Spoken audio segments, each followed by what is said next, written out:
Where'd I put my phone? Can't call a bunch of strangers without a phone.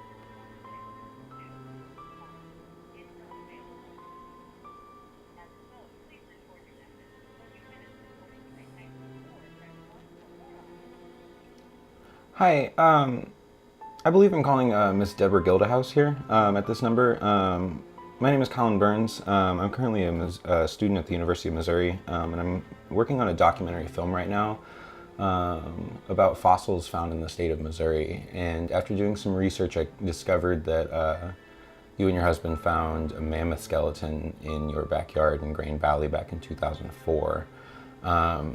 This topic was really interesting to me, and so I am kind of following it up here, hoping to see if there's a story here that I can run with. I'm not a journalist. I'm not, any type of marketer or anything. I'm mostly just an art student that has an interest in fossils and paleontology and wanted to make a film about it.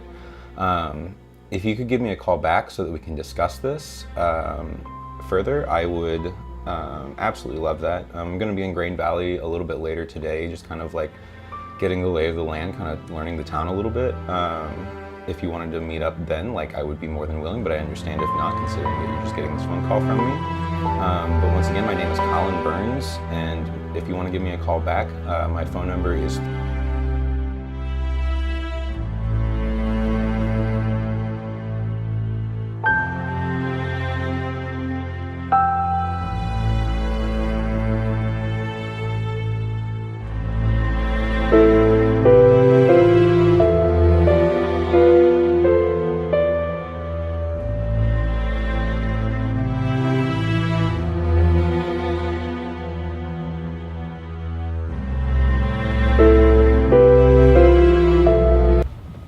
I'm an idiot.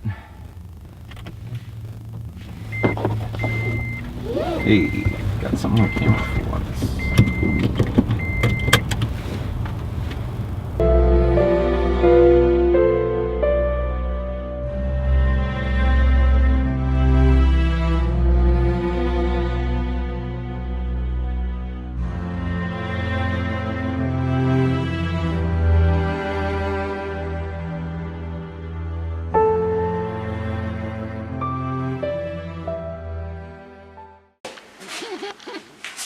Just in case you thought I was lying, that's my field hat. I absolutely love it. It is the perfect Indiana Jones look. Would you step over there for me? Sure. Yeah. Or we've got fossils back here if you want. Whatever you like.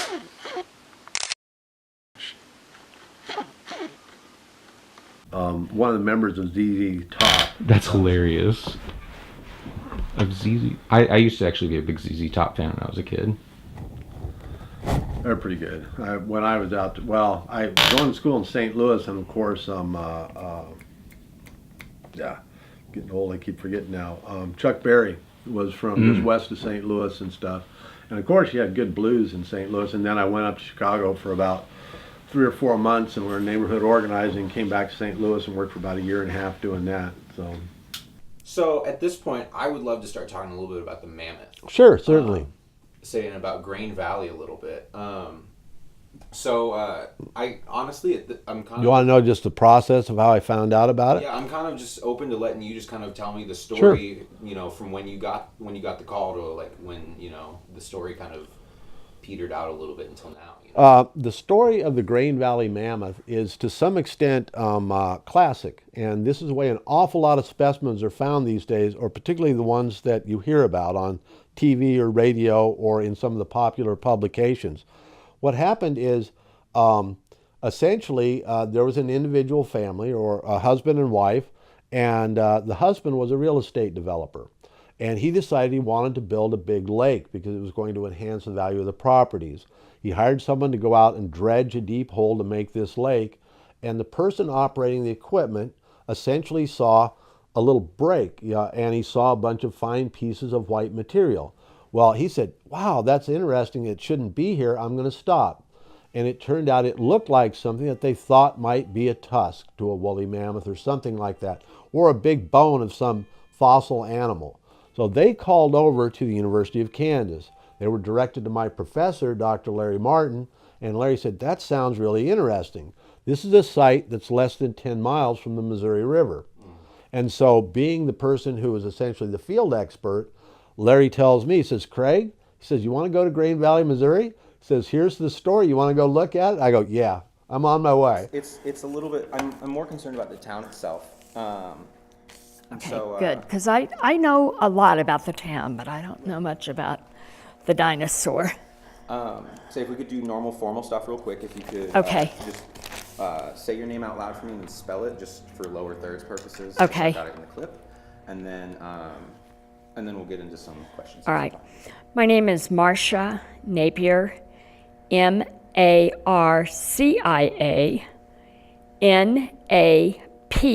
Napier, and you are in Grain Valley, Missouri. No, it's just I love these little towns where this is kind of built, and because also you see like this agricultural, kind of issue kind of come into, and so I'm gonna butcher the pronunciation of this. I'm gonna ask you to help me, but Sniabar Farms. I did a little bit of research on that, and what I'm kind of picking up is that farm kind of like economically built the town in some way. In some ways. I mean, the town had been here for 25 years, 30 years.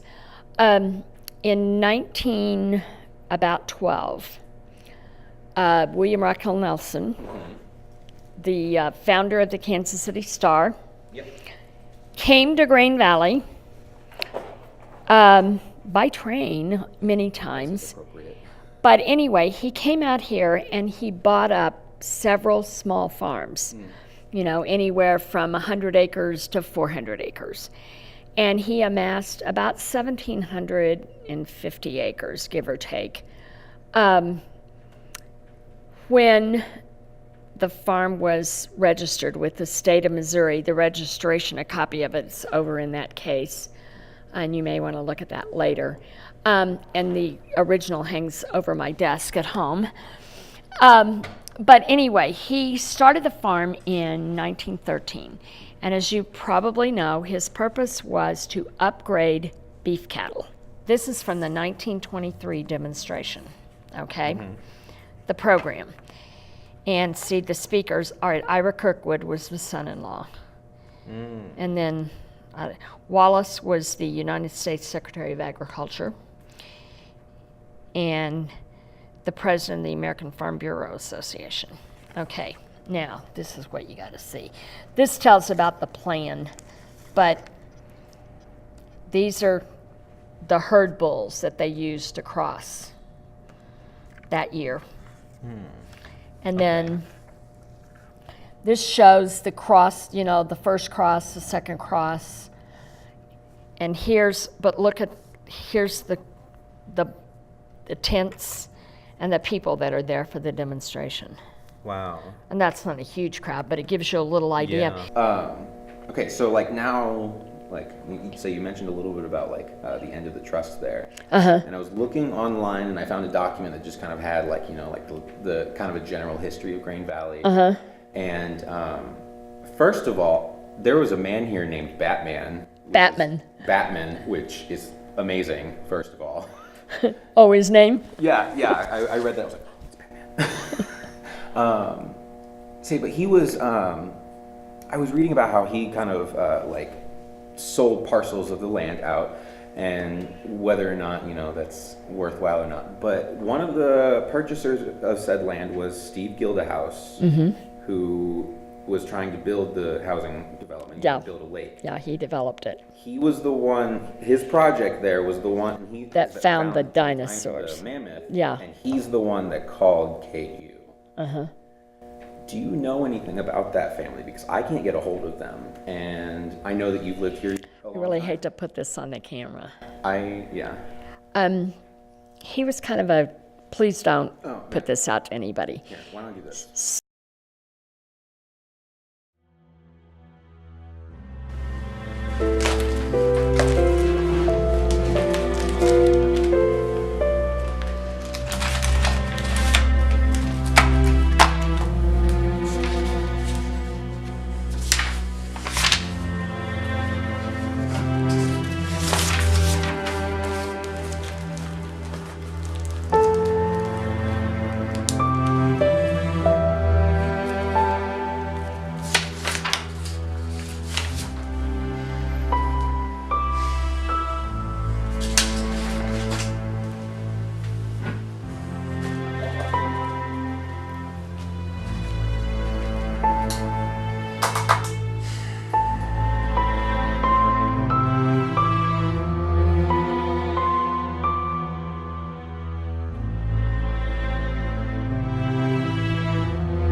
We're sorry, disconnected.